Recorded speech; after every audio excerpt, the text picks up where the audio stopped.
est-ce que la France a définitivement tiré un trait sur la France-Afrique? Est-ce que la France va désormais, du jour au lendemain, considérer ses anciens esclaves comme des partenaires à part entière? Moi, je ne le crois pas. Et ce que Macron dit, c'est un discours pour endormir les Africains, nous faire espérer sur un partenariat gagnant-gagnant, afin que nous puissions oublier les Russes, les Chinois et autres. Mais une fois que la France, aujourd'hui déstabilisée au Sahel, aura repris pied et aura repris son souffle, je pense qu'elle va encore foncer sur sa vieille proie que constitue l'Afrique francophone. Ok, Nabi, comment interpréter ces propos-là? Est-ce que vous pensez que c'est une tentative de reconquête de l'ancienne Afrique équatoriale française, puisque la visite c'est un peu à ce niveau-là? Il faut croire Macron. Moi, je dirais simplement que ce n'est pas la France-Afrique qui est révolue, c'est l'ère même de la France qui est révolue en Afrique. Et je pense que le temps donné par le Mali a été suivi par beaucoup de personnes. La France a été démystifiée. C'est pourquoi dans ses propos, il n'a pas raté la classe politique malienne. Il a tenu responsable de cet échec. Parce que la France a bâti sa relation avec l'Afrique sur l'assujettissement, sur l'agétisme, sur l'irresponsabilité, par l'exploitation et la manipulation des élites africaines. Cette ère-là, elle est révolue. On va vers un nouveau partenariat. Macron, qui est présent, est aussi jeune qu'un Assimi Goïta, bien que pas élu. Et aujourd'hui, on a pris les taureaux par les cornes et c'est rendre à l'évidence de dire que cette relation est révolue parce qu'il n'y avait pas le choix. Parce que les peuples africains sont réveillés aujourd'hui et demandent un respect d'égal à égal. Donc, il sera à l'évidence que c'est nécessaire d'inclure cela dans la nouvelle politique française avec l'Afrique. Ne pas venir en pompier pour éteindre des feux qu'on a aidé à allumer. Mais aujourd'hui, nous permettre de nous exprimer librement, nous permettre d'échanger avec eux, avec elles, mais aussi avec d'autres personnes. D'accord. Donc moi, c'est la France, l'ère de la France même qui a révolu, et ce discours-là doit évoluer avec. C'est ce que je retiens. L'ère de la France qui est révolue, ce sont des relations décomplexées, professeur Kissimangako. Non, honnêtement, cette visite-là me fait penser à un malade, c'est-à-dire à une personne qui souffre d'une maladie congénitale incurable et qui tente de s'auto-guérir, quoi. C'est ce que m'évoque cette maladie. Le discours. Non, pas du Nyamakoudji. Je parle de cette vieille petite musique-là. La France-Afrique, c'est fini. Souvenez-vous, en 1974, Giscard, quand il est arrivé au pouvoir, mais c'est ce qu'il a dit. Il dit la France-Afrique est terminée. Il a même chassé Focard, qui était le faiseur de roi en Afrique. Mais après, qu'est-ce qui s'est passé? C'est lui, Giscard, qui est devenu... Le sacre. Non, c'est-à-dire, il a fait de la Centrafrique le terrain de chasse à court. C'est là où il partait chasser ses gibiers. En 81, Mitterrand vient, il fait en déclarant la guerre à la France-Afrique. Et après, qu'est-ce qu'on voit? C'est son fils qui devient le monsieur Afrique, qu'on a appelé d'ailleurs le papa Madi, qui traitait avec les chefs d'État africains. Le même Macron, depuis 6 ans, il est en train de nous dire que la France-Afrique est finie. Mais il faut voir la réalité. La France-Afrique est finie. La France est le seul pays au monde, en tout cas dans le monde occidental, qui a des bases militaires dans les pays de façon bilatérale. Le seul pays occidental. La France est le seul pays au monde qui a encore des colonies. Et des colonies sur lesquelles elle maintient une même mise économique, financière et monétaire. Je pense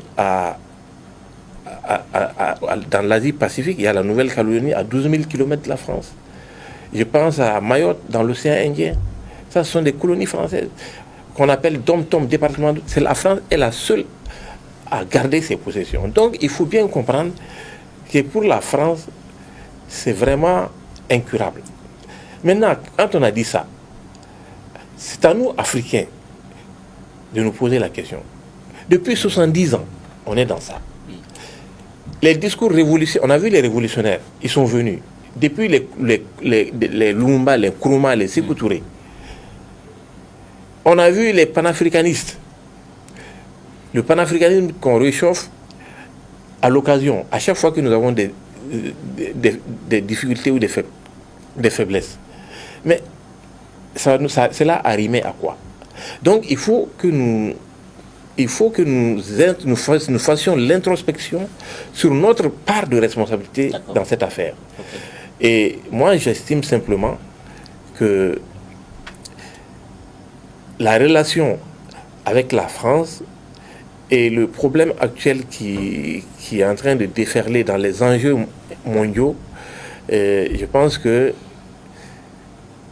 la France, elle a du souci à se faire. Oui, elle a du souci à se faire. Voilà. Makalou, professeur Gabou parle d'introspection. Est-ce que cette introspection n'a pas commencé? Puisqu'on a vu, lors de la conférence de presse conjointe à Kinshasa avec le président Tshisekedi, on a vu que Macron a été bousculé aussi bien par les questions des journalistes que par les précisions de Tshisekedi. Ça veut dire qu'on a des chefs d'État au-delà du Mali de Assimi Goïta qui n'hésitent pas à arrêter le président de la République française et puis à préciser leurs propos. Est-ce que cette introspection n'a pas commencé? Mais vous savez, le néocolonialisme, c'est ce qui est venu après les indépendances. Donc, l'assujettissement dont Nabi a parlé tout à l'heure, c'était cela, des élites subjuguées par des accords de coopération en matière de défense, mais en matière monétaire et financière aussi. Mais le monde a changé. Le monde a changé. L'Afrique a beaucoup changé. L'âge médian en Afrique, c'est de 24 ans aujourd'hui. Vous savez, l'Afrique fait 1,4 milliard de personnes. Nous sommes il y a autant d'Africains que de Chinois et d'Indiens dans le monde aujourd'hui. L'Europe occidentale, c'est 350 millions de personnes. La France, c'est 70 millions de personnes. Donc, la France a des accords avec 15 pays africains. 8 en Afrique occidentale, 6 en Afrique centrale et les Comores. Ça fait 15 pays qui constituent la zone franc. Mais le monde a changé. Le monde a changé. Quand Biden a reçu les leaders africains, nos dirigeants africains, mais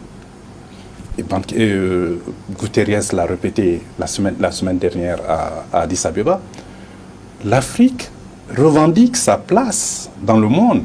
Nous constituons 18% de la population dans le monde. Et le néocolonialisme n'a plus sa place. Maintenant, le premier partenaire de l'Afrique, c'est la Chine, qui distance l'Union européenne. Et les États-Unis sont très loin derrière. Les États-Unis sont talonnés aujourd'hui par la Turquie. Donc il y a ces nouveaux partenariats, il y a cette jeunesse africaine. C'est le président Macron lui-même, il était au fait des choses, mais c'est les lobbies qui le prennent toujours en otage. Il a parlé du manque de changement de mentalité. Mais les administrations sont comme cela. Sinon le discours de Ouagadougou, c'était la révolution, ils voulaient changer les choses, mais ils ne peuvent pas changer les choses parce qu'ils sont dépendants de l'Afrique. Mais l'Afrique a décidé de se prendre en charge.